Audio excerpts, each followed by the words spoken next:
love guaranteed income. I will say as a woman, and my husband and I are very different. My husband's like, we've got so much money, we don't need guaranteed income. I love guaranteed income because your guaranteed income, and plug your ears if you have an issue with cussing. I try hard not to cuss, but I'm going to cuss right now.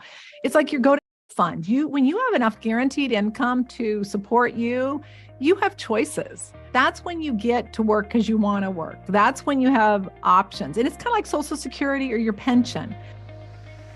Hi, my name is Annette Bau, your host of the Wealth Inside and Out podcast. I'm a certified financial planner and founder of the Millionaire Insider. For over 30 years, I have been advising and researching the top 1% of millionaires, and I am passionately obsessed with money, mindset, and the intersection of self-worth and net worth, and how the two connect and allow us to live fulfilled and wealthy lives on our terms. I'm a Midwestern girl who had a dream, began investing $25 a month 35 years ago, and today have a multi-million-dollar net worth. I teach the tried and true that only someone with over 3 decades of experience advising millionaires would know. This podcast is different, about much more than money. We talk about mindset, success, money blocks, worth barometer, and all aspects of money and topics from practical manifestation, along with real-world how-to and everything in between, with the goal of making your journey easier and more fun. Think of this as coffee, actually matcha tea, learning real-world common sense money and life advice from a BFF that you can start applying today. If you want to create a financially free life you love, you are in the right place, my friend. This is the Wealth Inside and Out podcast. So welcome to Longevity and Lifespan, insight to avoid running out of money. What you're going to learn today is what is longevity and why is it so important to plan for it. You're also going to learn some insight on research and statistics about longevity that are mind-boggling. I was even fascinated by it. The 3 different life and money cycles and how it's going to impact the amount of money you need to accumulate to make sure you don't run out of money, and how to determine how much money you're going to need. The different options of investing to mitigate longevity risk, and what you can do to reduce your risk of running out of money, as well as what you should do if you or your family, meaning your parents or loved ones or even friends, are in the situation where they may be running out of money. And obviously, the sooner you do something about it, the better. For today's show notes and resources, you can go to themillionaireinsider.com/12. For all show notes, go to themillionaireinsider.com/podcast. So let's dive into longevity and lifespan, insight to avoid running out of money. The information we provide is not intended to replace any investment, financial, tax, or any other advice. Before beginning, please consult with your own team of advisors and review your situation. You agree to hold MillionaireSeries.com, Annette Bau, and all affiliates harmless for information contained in these trainings. All international copyrights are reserved. So today's bonus resource is our retirement plan checklist. You can go to themillionaireinsider.com/RPC for retirement plan checklist. You're going to love this free resource because it provides you an overview of the actions you need to take to avoid worrying about running out of money. And it's going to help you to ensure you're going to live your life and retirement on your terms. We share insights in this free retirement planning checklist resource that many people don't even think about. So again, you can go to themillionaireinsider.com/RPC to access it. One of the biggest concerns women have is becoming a bag lady. This guide was specifically designed to provide you the first step to help you create a plan so you can stop worrying about running out of money. Again, themillionaireinsider.com/RPC. You're going to love this resource. So let's dive in.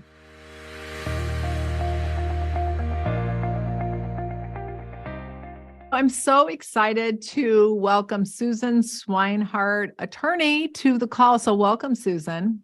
Hi, how are you today? Good. It's great to have you on the call. And I'm so excited about the topic you're talking about, which is longevity.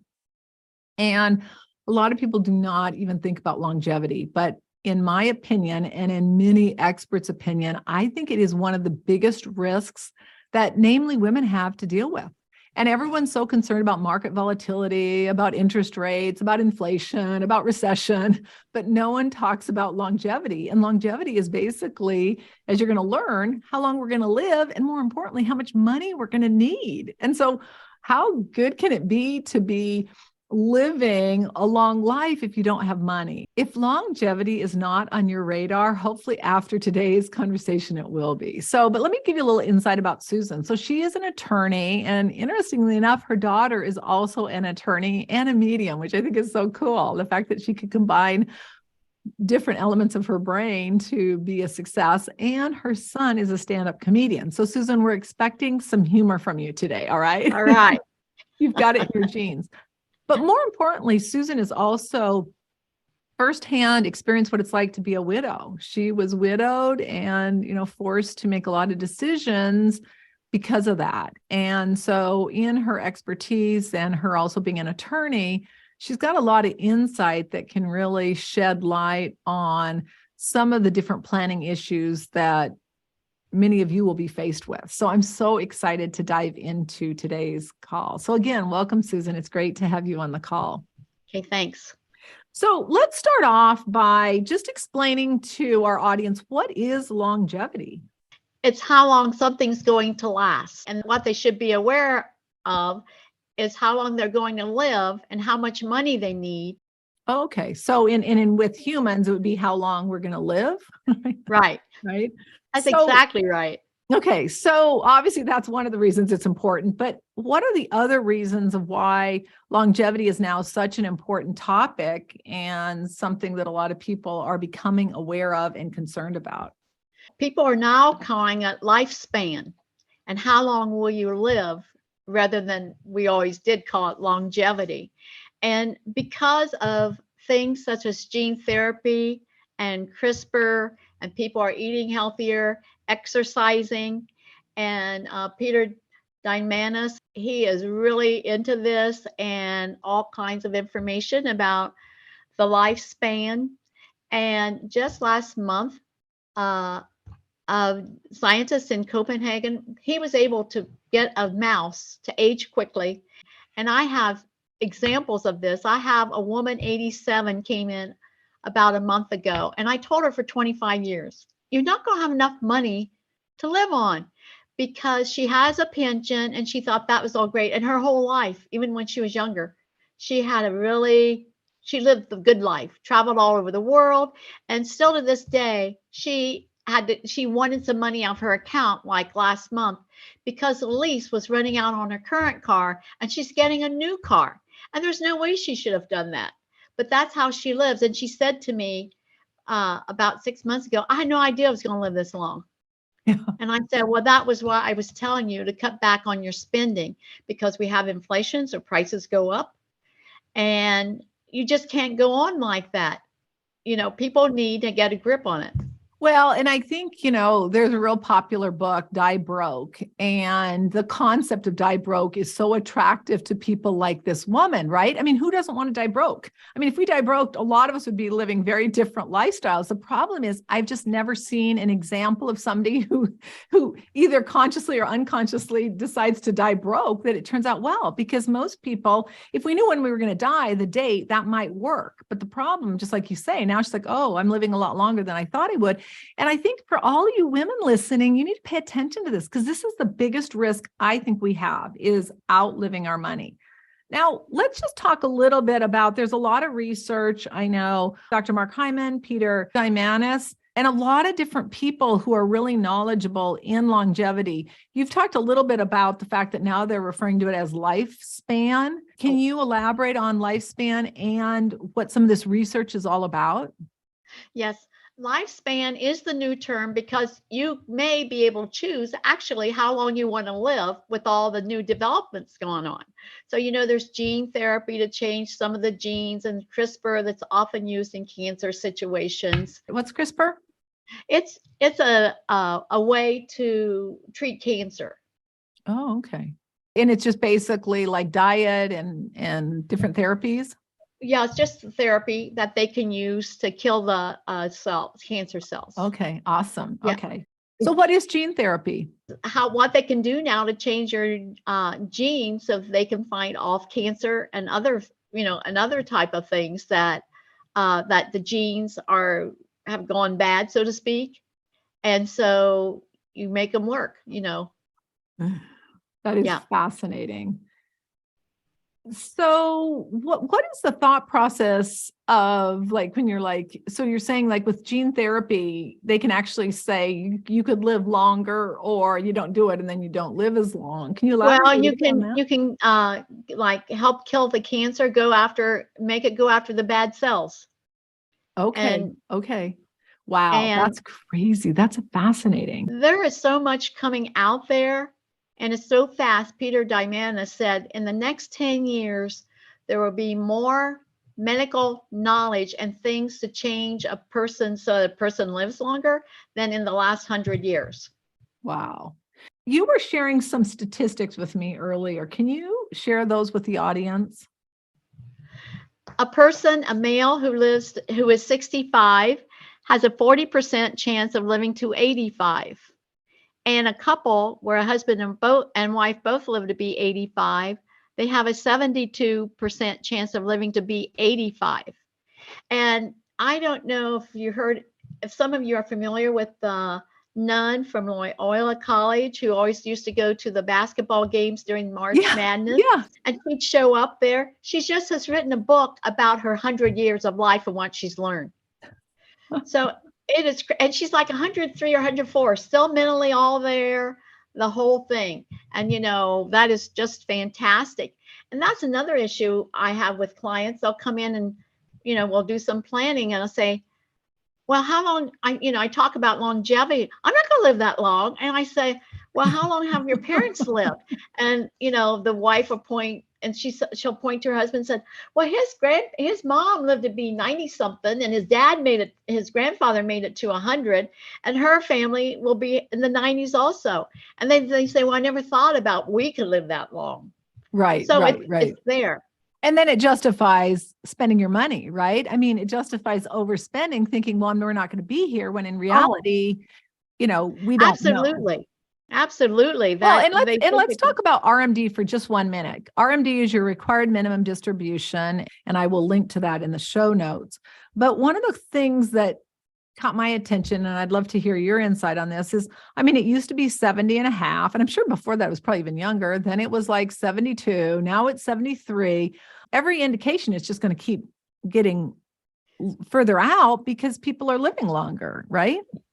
That's right. And when we do the when you look at the required minimum distribution table put out by the government, they have it going up to 115. So they must be expecting some people to live to 115 for that required. They think they'll be gone by then, but still it's out there. Wow. That's the last year that they have a calculation for required minimum distribution. Wow. So are there other issues that people should be aware of when it comes to lifespan or longevity planning?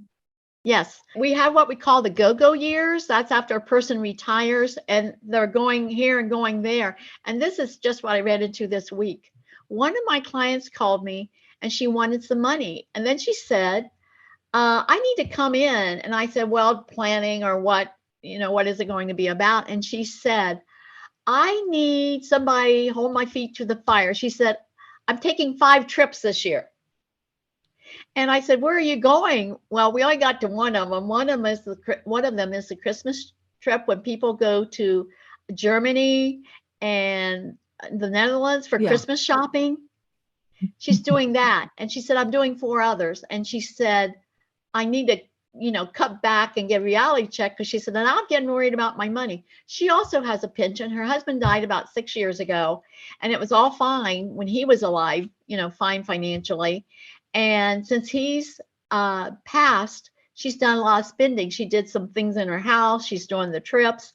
And she said, I think I need to just really know where I am. So then she's going to come in and we're going to do a plan, which I tried to get her to do after her husband died, when it was going to be herself and see where she was with financially. She didn't think she needed to do that. Well, that's crazy. At least she's aware of it. I think it's one of the things where, just to kind of give all of you kind of a thought process of what goes on when people do not smart things is we've got two brains. We've got our 2 million-year-old limbic, what I call a limbic brain. It's a primal brain. It's a toddler brain. Some people call it a toddler. Some people call it a child brain, but it's the brain that like, I feel like doing this and then I do it. And then we've got this prefrontal cortex, which is our more evolved brain. It's the one that's got some rationalization, and it's the one that requires, not just hearing what you want to hear, like you can spend money or, you see it in politics, you see it with money, you see it with eating, you see it in every area. But when people my experience has been, and science even proves it, is that when people are very much driven by their limbic brain, they have a larger amygdala. So it's like they want to have that dopamine hit they get when they go spend money. Fortunately, from this woman, she's at least some of her prefrontal cortex is realizing if I keep doing this, it's a problem. Whereas the client example you gave us at the beginning, she's obviously just completely ran by her little, toddler brain. And I see that a lot of times. This is what I see, and I want your opinion on this, where I have clients who, when their husband, and it just so happens that it's women, but when their husband was alive and he kind of handled the money, the women were fine. But the minute they get control over it, they're like little kid in a candy store. And part of it is I think they've never been able to just do what they want to do. And all of a sudden they're spending like drunken sailors. And I don't even know what a drunken sailor spends. I've just heard it throughout my life. And I'm like, that's an example. Do you have any comments on that? I think that is true because in this situation, I know that's true because when her husband was alive, it was that way. And now he's not there. And it just goes on. And she's one of those those people that's really doing that. Now it's hitting her that, well, wait a minute. And these people don't realize about the longevity issue. It's just like, I'm going to do what I want to do because I never had the opportunity, because she did major stuff on her house a couple years after he passed. So, that was something she wanted to do, but she's probably restricted by what he was going to say. Yeah. So are there other issues people should be aware of? Well, after the go-go years, now this woman is definitely in the go-go years. Then she'll hit the slow go years when maybe she doesn't want to travel as much or do as many things, which may cost money, and will just be more content living a slower paced life. And then there's the no-go years when everybody's health starts to deteriorate and you're spending more money on healthcare and just don't have any desire, to do things as much. Okay. So those are all the things people have coming down the road. And so the key, though, is in the go-go years is to make sure you're still having a plan so that in your no-go years, you still have enough money and you're not running out of it, right? Yeah, that's exactly right. For sure. That's huge. So how much money does a person need? Like on average, can you give the audience some ideas on that? It depends on the person, because some people will cut back. They only need about 50% of what they were living on when they were working, because they may not be buying as many clothes. They may not be eating out as much, and they just have cut back on their lifestyle in general. However, people who have a high lifestyle, it's going to be about 100%.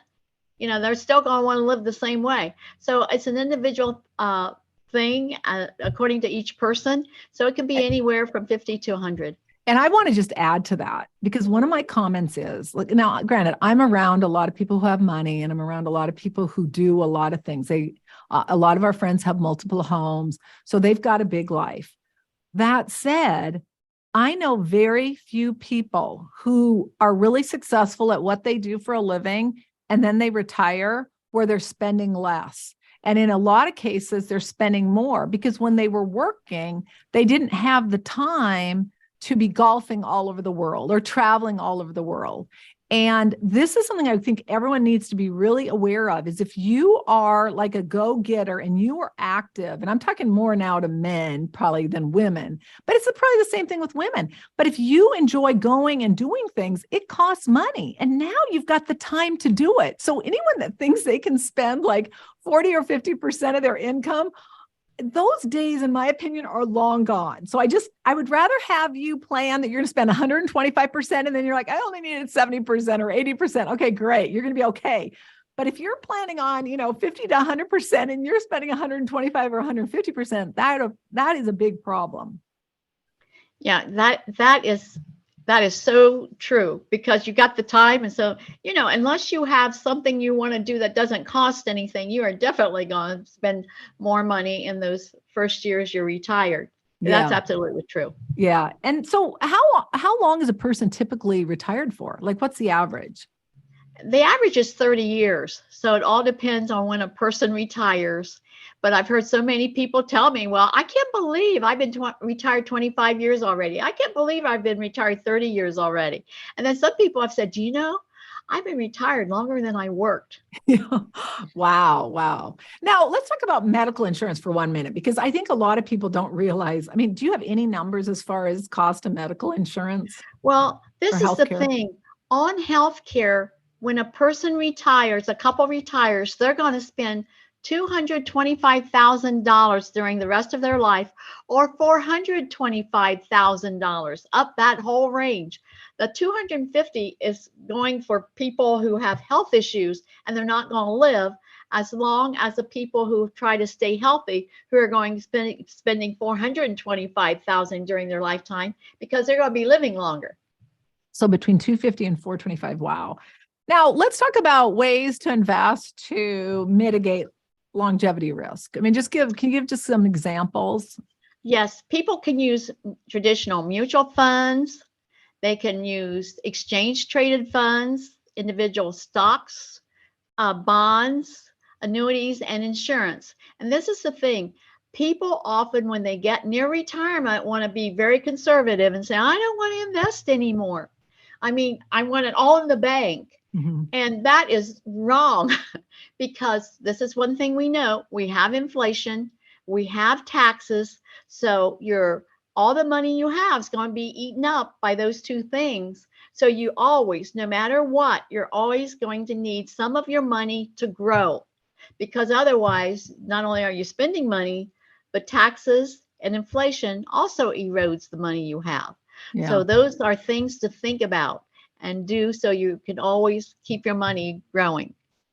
Yeah. And I think I would just add to that obviously you want to have an emergency reserve, and you want to have that in safe, bank, secure, 7-day convert to cash. But, I love guaranteed income. And I'm probably, it's not that I'm like, that there's not other people that agree with it, but I will say, as a woman, and my husband and I are very different. My husband's like, we've got so much money, we don't need guaranteed income. I love guaranteed income, because your guaranteed income, and plug your ears if you have an issue with cussing. I try hard not to cuss, but I'm going to cuss right now. It's like your go-to fund. When you have enough guaranteed income to support you, you have choices. That's when you get to work because you want to work. That's when you have options. And it's kind of like Social Security or your pension. We're fortunate because my husband has a lifetime pension. But I just love having guaranteed income, where you know every month how much money you're going to get. And so then the market goes up, your stocks go up, you have more. It goes down, you're like, we're still okay. And so I just cannot express how, in my mind, how important that is. And what I find fascinating is that I don't have clients that panic when the market goes down, because they have enough guaranteed income. They're not worried about it. Whereas I get a lot of people that talk to me that are freaking out because they have too much in the market. And so I always say you can really figure out a person's risk tolerance when the market drops as compared to when it's going up. Everyone's an aggressive growth investor. So I don't know if you want to add anything to that.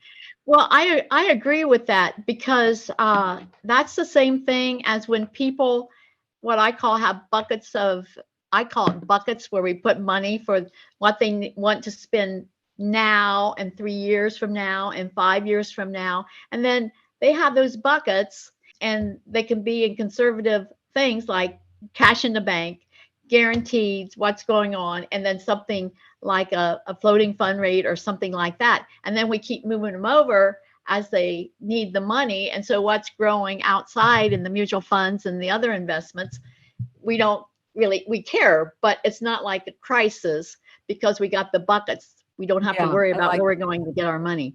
I like that. So let's talk for 1 minute about any other ways or any other things a person can do if they are worried about running out of money. Are there other strategies you can share?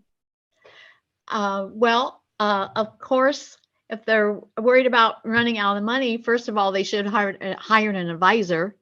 And then, That's good. And let's talk about that for a minute. Hire an advisor and get a plan, right? I mean, right. Okay. So it's you hire an advisor, you get a plan, and then you implement the plan. I want to be really clear on that because I think a lot of times people are like, oh, I hired an advisor. That does not mean you're okay, right? You got to have a plan and then you got to execute on it. But anyway, go ahead. Yeah, that's exactly right. And work longer. And it is amazing how working 1 year longer, what a positive effect that can have on how much money you need to retire. So working your year longer. Here's another mistake a lot of I hear often. People say, oh, I'm not worried. I'm going to retire at whatever age. And if I need to go back to work, I will. Well, sorry. A lot of people who think they can go back to work if they need to cannot go back to work because their health is no longer what it needs to be to go work. So, that often happens because I've had people say that, well, I thought I could go back to work when I, knew I needed more money. And they said I wasn't able to. Well, let me add to that. I was listening to this top economist talk, and it was such a great conversation. And she was saying one of the biggest problems with the work shortage and the employee shortage after COVID is the people 65 plus who have long-term COVID effects who can't go back to work. Like if they could, they would. Now, I'm sure that there's that group, there's some younger that say, this is so much better than the stress I had working. But that's something to consider. Like sometimes it's not your choice. Even if, all of a sudden you get some illness you're not planning to get, or something changes, maybe a lot of women have to go care for loved ones, their husband or their spouse, their partner, or they have to care for their parents. And so I think sometimes it's like a person has a great plan, but that doesn't always come to fruition. And then obviously that would impact longevity immensely. That's right. And people can also work part-time at something, and I say a lot of times, well, I don't know about today because of the inflation factor, but I say that can buy your gas for your car and it can buy your groceries for the week. And so if you can work part-time and get those two things taken care of, or anything else where they spend money, part-time, there's nothing wrong with part-time. And also the other thing is part-time is the mental thing, the mental being in touch, mentally and having a purpose.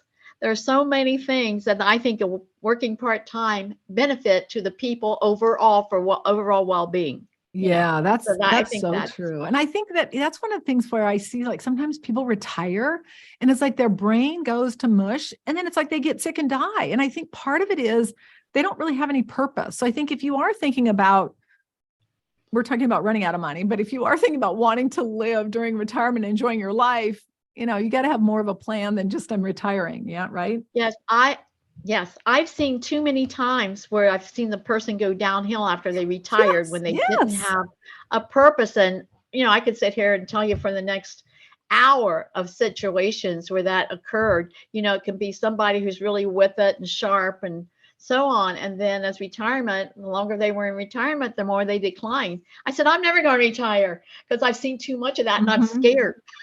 No, I totally agree. Let's talk about different type of living because, there's a lot about, renting out a room, communal living. Do you have insight on different, because housing is a huge portion of what you need in retirement. I know. I have a client and she is a retired teacher, but they wanted her back. So she's retired, but went back to sub and drives the bus for them. But we have a welding school here in town. Even though she's married and she has those two incomes, but she rents out rooms to some of the welding students. And the woman I was telling you about who, didn't know she lived this long, she said, I'm going to have to go back to work to have money, or I got to do something. And she said, I'm 87. She said she used to work part-time also in a jewelry store, in a department store jewelry area. And she said, I don't think I can be on my feet that long anymore. So here is the situation. She has a really, really nice house, but investors will buy a house at somewhat of a discount. And this investor would let her stay in that house, and he would pay the taxes, the upkeep, and she would only maybe pay him a few dollars a year. So and then live there and then live there for the rest of her life. Right. Wow. Of course, if she gets to the point where she needs a nursing home, she'll go. But yeah, stay there for the rest of her life. Wow. And so she looked into that. Yeah. And I think that's right for her, because she would not like to, her house is great. She spent a lot of money on her house. Right. I think about everything in it, that she has an awful lot of that was bought in some country around the world. It's crazy. Wow. Yeah. So that's what I had her look into. Yeah, I like that. I like that idea. So is there anything else? This has been such a wealth of information. We could probably talk about this for days. Is there anything else you want our listeners to know? Well, you can always sell your house and move into an apartment. But this is the thing. I don't care what age anybody is. You need to plan on longevity and, even going into Social Security, wait, only take your Social Security if you need the money or you have a health issue where you won't live very long. But otherwise, wait till that 70 to get that Social Security. But anyway. And so you can go to themillionaireinsider.com / I don't know what it is. What is Social Security? What is Social Security? I'll link to that in the show notes. But Social Security is so important, and that's a great recommendation. So I just want to recap on if you're concerned about running out of money. First of all, you've got different options about where to put your money, including guaranteed income, hiring an advisor, creating a plan and implementing the plan, working longer, working part-time. And I think working longer, you said even 1 year makes a huge difference. Communal living, selling your house to an investor and then living it there for the rest of your life and having very little expenses, meaning you're not paying taxes, you're not paying insurance, and then selling your home and renting an apartment or maybe even getting a roommate. So, there are so many things you can do, but I really encourage you to think about it now, because the time to think about it is now, not when you have an issue. Would you agree with that, Susan?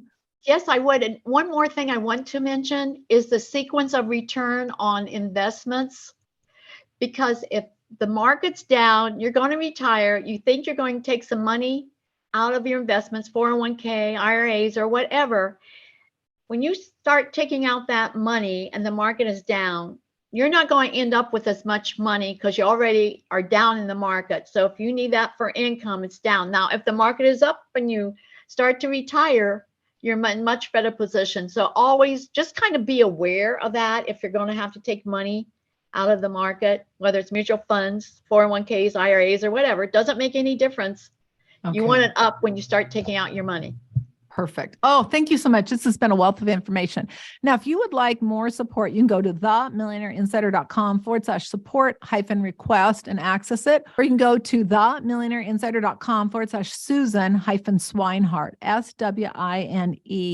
SWINEHART. Thanks again. This was a wealth of information. We will circle back around in this because this is the topic. If you're not paying attention to, you need to. You're either going to pay attention to it now or you're going to pay the price later. And that much I can guarantee. All right. Thanks again. Bye-bye. Okay. You're welcome. Bye.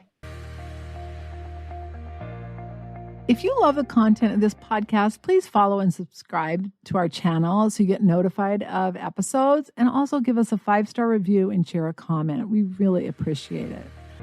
Congratulations on taking another step to create a financially free life you love. If you're not sure about your financial future or that it's in order, or you are ready to stop worrying about money or possibly the fear of becoming a bag lady, ending up broke in retirement, or you simply are ready to know your financial house is in order so you can have a bright financial future, please go to themillionaireinsider.com / NSF. And that doesn't stand for non-sufficient funds. It stands for next step finance. It's the next best step of what you need to do so you can avoid an NSF notice in your future. Again, themillionaireinsider.com / NSF.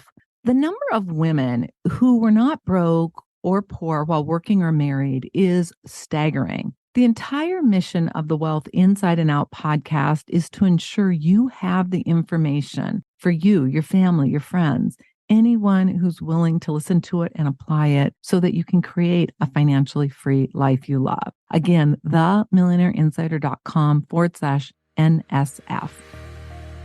Until our next episode, take one action that will help you create a financially free life you love. I'm Annette Ba'u, your host. All international copyrights are reserved. Bye for now.